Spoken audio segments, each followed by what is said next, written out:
had no choice but to move back in with my parents after my recent breakup. My ex and I had been living together in an apartment in Boston.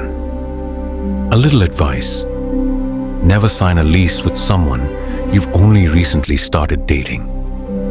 He wasn't who I thought he was. My parents live in Western Massachusetts, and if you've ever been to Massachusetts, you'll know that the farther west you go, the more rural it gets. I'm not a country person.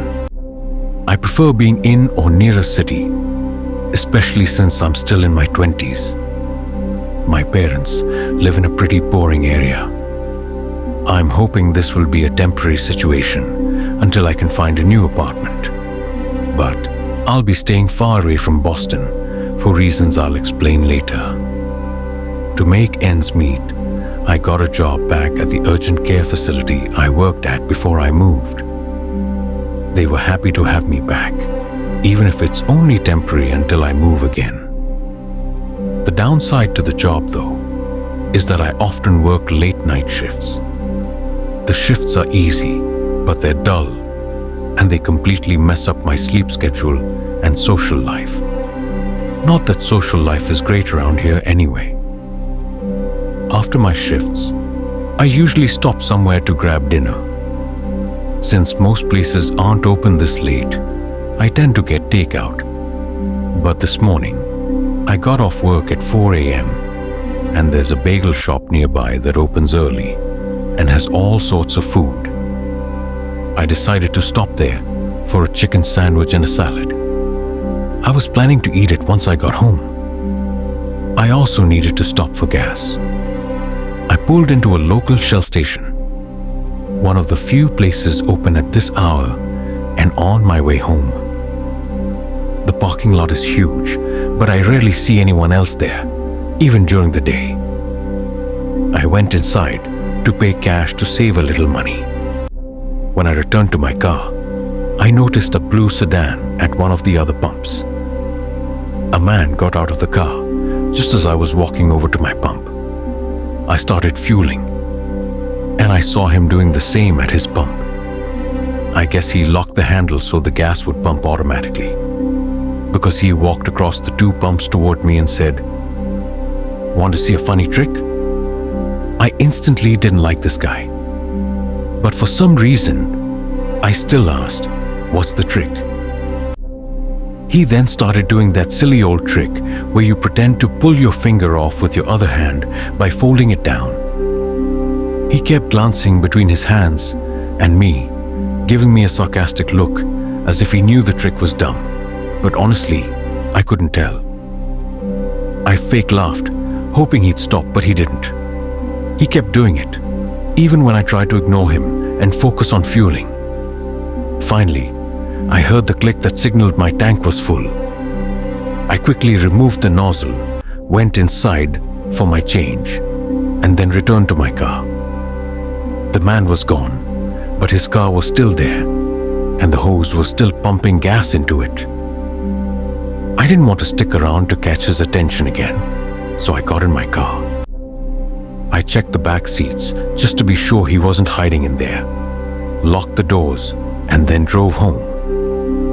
I was home in about 5 minutes and couldn't wait to eat my late night dinner.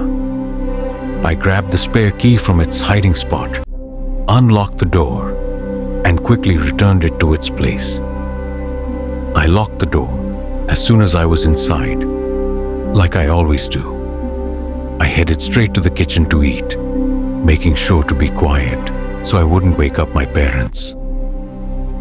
We only have 2 cars in the family, so I share my mom's car. I didn't need a car in Boston, but now that I'm back, I've been using the spare key they keep hidden outside. As I ate at the table, I suddenly heard the front door unlocking and opening. I froze, chewing with my mouth full, trying to listen carefully. I called out, "Mom? Dad?" But there was no answer.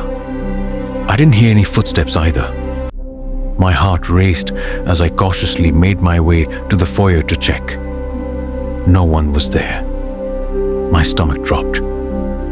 I ran up the stairs and barged into my parents' room. They were both in bed, and my sudden entrance woke them up.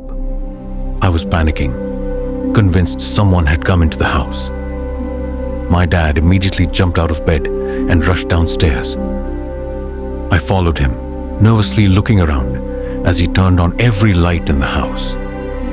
He went outside to check if the spare key was still there, but it was missing.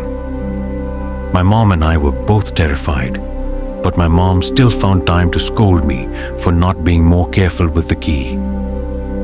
My dad began searching every room in the house, and we followed him. After checking my older brother's room, my dad continued his search, leaving the lights on in his room. I stayed behind, planning to check a few spots he might have missed.